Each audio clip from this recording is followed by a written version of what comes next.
All right, welcome everybody. I'm so glad that you're here. My name is Eric Hagan. I am president of and a wealth manager with the independent wealth management firm Capital Consulting Group here in the Twin Cities area. Kind of getting some the settings going here. So if you are looking for savvy Social Security planning for women, you are in the right place. So let me go ahead and share my screen and we will dive right into today's message. All right, so today we are going to be talking about savvy Social Security planning for women. Social Security is very important to women. Women represent 56% of all Social Security beneficiaries age 62 and older, and about 66% of all beneficiaries age 85 and older. Whether you are married or single, divorced or widowed, there are certain strategies that you can use to give you more benefits over your lifetime. And we're going to talk about some of those strategies here today. So here are your realities. In general, women have lower lifetime earnings, lower pensions, and longer lives than men. Women have made a lot of strides in the work world, but there's still a pay gap. And on average, women earn 82 cents for every dollar earned by men. And this translates to lower retirement savings, lower pensions, and lower Social Security benefits. Yet, women tend to live longer than men. So, what's so important is that you need these resources even more than men. And that gender pay gap means that a full-time working woman will earn about $406,000 less than her male counterpart over 40 years, according to a recent study done by the National Women's Law Center. Translated another way, a woman needs to work 50 years compared to a man's 40 years just to break even with him. Now, everybody's situation is different, of course, but I just want to mention the value of working a few more years. By not being in such a rush to retire, you may be able to pay down debt, add to your retirement savings, reduce the number of years that you have to draw from assets in retirement, and raise your Social Security benefit. It's just a thought if that option is still available to you. All right, so now let's talk about the subject that you came here to learn about, the value of Social Security and how you may be able to increase your lifetime benefits. First, Social Security is one of the few sources of income that you cannot outlive. If you are worried about running out of personal assets in your older age, you need not have that fear with Social Security because it continues until you die. And of course, the longer you live, the more you will extract from the system. If your benefit starts out at $2,000 a month, and if you live 10 more years, you'll receive nearly $300,000 in lifetime benefits. If you live 20 more years, you'll receive over $600,000 in lifetime benefits. And if you live 30 more years, you'll receive over $1 million over your lifetime. And this assumes an annual cost of living adjustments or COLAs of 2% on average. Second, Social Security offers annual inflation adjustments. So if your benefit starts out at $2,000 a month, and if annual COLAs are 2%, well, in 10 years, you'll be receiving $2,438 per month. In 20 years, your benefit will be $2,972. And in 30 years, your check will be $3,623. Now, there's no way of knowing exactly what future COLAs will be, but 2% seems to be a reasonable estimate. Now, because you might be entitled to more than one benefit, here are some questions that you're going to want to ask. First, do you qualify for benefits on your own work record? If you paid into Social Security for at least 10 years, you do. The 10 years that you do not have, the 10 years that you did work do not have to be consecutive. Second, are you currently married? Has your husband started his Social Security benefit?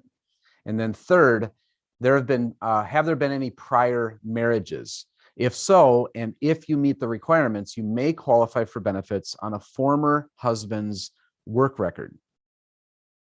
Depending on your answers to the previous questions, you could be entitled to one or more of the following retirement benefits: spousal benefits, divorced spouse benefits, or survivor benefits. And how you coordinate all these benefits is crucial in determining your overall Social Security income.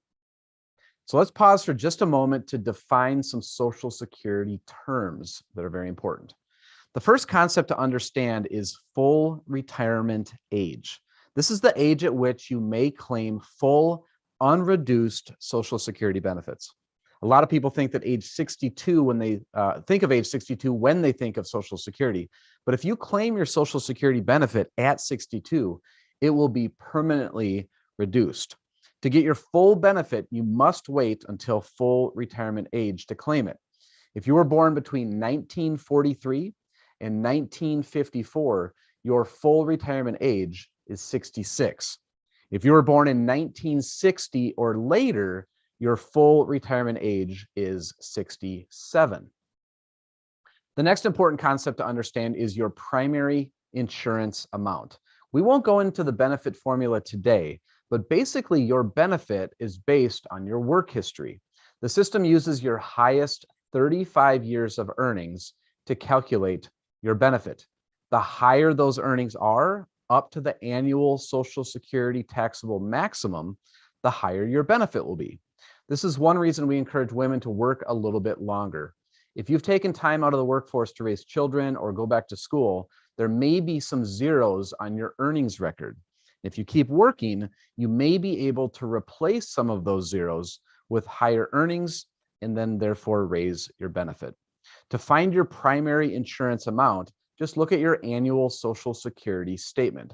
It's your benefit amount at your full retirement age.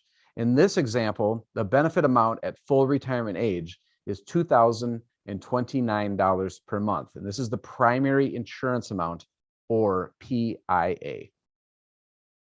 Now let's talk about retirement benefits. If you've worked for at least 10 years in a job that paid into Social Security, you will be entitled to a retirement benefit. To get your benefit estimate, you'll need to open an account at socialsecurity.gov/my-account. Once you answer the questions and set up an account, you'll be able to access your statement at any time in the future. By the way, if you are already receiving Social Security, there is no statement for you. The Social Security Administration stops generating statements for people who are already receiving some form of Social Security benefits. Also, if you have placed a freeze on your credit file, you will need to lift the freeze temporarily while you open an account. Other ways to estimate your Social Security retirement benefit are to go to socialsecurity.gov, click on Estimate Your Retirement Benefits. This method taps into your work history and gives you an estimate similar to what you would see on your statement.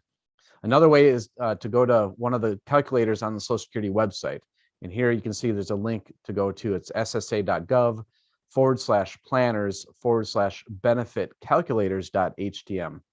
There are several calculators offered there, from quick and easy to more detailed. The when to apply question is very complex and really requires a customized analysis. But here are a few points to remember. If you apply early, your benefit starts out at some fraction of your PIA and remains at that percentage for the rest of your life. Your benefit amount is locked in at the time you apply and only goes up with annual COLAs. COLAs magnify the impact of early or delayed retirement because the annual cost of living adjustment is applied to either the lower or the higher amount. This causes the disparity to increase with each passing year. The when to apply question impacts survivor benefits as well. In fact, if your husband earned more than you did so that his PIA is higher than yours, it is even more important for him to delay filing. This will increase your survivor benefit. If he dies first, his higher benefit will transfer over to you. So you want to do whatever it takes to maximize that survivor benefit. The way to do that is to have him apply for his benefit at age 70. We'll talk more about this in a few minutes. Okay, now let's talk about spousal benefits. When Social Security was first instituted in 1935, most women did not work. So the system allows for spousal benefits to be paid where a woman can draw Social Security off of her husband's work record. Now, of course, most women qualify for a retirement benefit on their own work record today, but you still may be able to take advantage of spousal benefits. And because Social Security is now gender neutral, men can sometimes take advantage of spousal benefits as well. Let's start with a simple example. Jack and Jill are married. Jack's PIA is $2,400. Jill never worked, so she does not qualify for Social Security on her own work record. After Jack files for his benefit, Jill can file for her spousal benefit. The amount will be 50% of his PIA if she files for it at her full retirement age. Now we come to divorced spouse benefits. If you are married over 10 years to the same husband and are currently unmarried, pay attention. Here are the rules. If your marriage lasted at least 10 years, if you are currently unmarried, and if your ex-husband is at least 62, you may be entitled to a divorced spouse benefit. If the divorce occurred more than 2 years ago, he does not need to have filed for his own benefit. He only needs to be 62. Okay, now let's talk about survivor benefits. You probably can't even imagine this now, but if you're married or if you're divorced, your husband or your ex-husband might pass away before you do, and odds are he will, since women on average live longer than men. So you might at some point in your life become eligible for a survivor benefit. If that survivor benefit is higher than the benefit that you're receiving at the time of your husband's or ex-husband's death, you can switch to the higher benefit. So even though it may be a long way off, you need to understand how survivor benefits work, because certain decisions made now can affect the amount of that benefit. Survivor benefits can be claimed as early as age 60 or age 50 if you're disabled. But remember that if you claim at 60, the amount will be reduced. So young widows should not automatically file for their survivor benefit as soon as they turn 60. You need to analyze all of your Social Security claiming options before deciding when to file. To qualify for a survivor benefit, you must have been married to the person who died. Living together does not count. If he died during the marriage, you only need to have been married for 9 months. If he died after you divorced, that marriage must have lasted at least 10 years. By the way, same-sex couples can now get Social Security benefits if they are or were legally married. If your ex-husband dies, and if you are either unmarried or you're married and the marriage took place after age 60, you may qualify for a divorced spouse survivor benefit. A lot of women won't think of this, especially if they were married and divorced many, many years ago. For example, Sam and Sue were married from 1970 to 1985. Sam died in 1995. Sue has not remarried. As soon as she turns 60, she will become eligible for a divorced spouse survivor benefit. Remember, though, that if she starts it at age 60, it will be reduced. So she might want to wait until she turns 66. Just to summarize what we've been talking about, if you think you might outlive your spouse or ex-spouse, and odds are you will, you want to encourage your spouse to wait until age 70 to start his Social Security benefit. Then you want to claim your survivor benefit at your full retirement age or later. Hopefully you'll be well over full retirement age when your spouse dies, but just keep this a bit of information in mind. And then you want to coordinate your survivor benefit with your own retirement benefit. If you're divorced or widowed and thinking about remarrying, keep these rules in mind. If you remarry at any age, you cannot receive divorced spouse benefits. So if you're already receiving divorced spouse benefits and thinking about remarrying, understand that your divorced spouse benefit will stop. However, you may be able to get spousal benefits based on your new husband's record. If you remarry before age 60, you cannot get survivor benefits or divorced spouse survivor benefits. If you remarry after age 60, you can still get survivor benefits or divorced spouse survivor benefits. I know the rules are hard to keep straight. Don't try to memorize them. If you have any questions, you can always reach out to us or call the Social Security Administration. All right, that brings us to the end of today's message. Thank you so much for your attention. If you have not yet taken your Social Security and you would like to review your options, please visit my website to schedule a time to connect. We can run a personalized Social Security analysis to help you make the right decision for your unique situation. Again, I really appreciate